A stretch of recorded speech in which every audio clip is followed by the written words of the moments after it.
আজ আমাদের শেখার বিষয় বাংলাদেশের অর্থনীতি, কৃষি ও মেগা প্রজেক্ট। ১. বাংলাদেশের অর্থনীতির প্রধান চালিকা শক্তি বা খাত কোনটি? উত্তর: সেবা খাত। ২. বাংলাদেশের মেগা প্রজেক্ট পদ্মা সেতুর দৈর্ঘ্য ও প্রস্থ কত? উত্তর: দৈর্ঘ্য ৬.১৫ কিলোমিটার এবং প্রস্থ ১৮.১০ মিটার।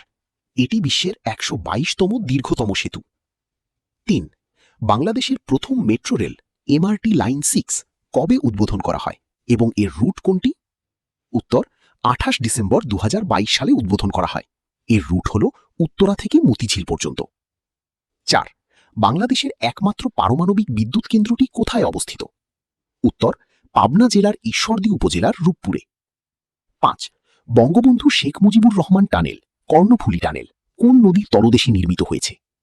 উত্তর: কর্ণফুলী নদী। ৬. বাংলাদেশের প্রধান প্রধান অর্থকরী ফসল ক্যাশ ক্রপস কি কি?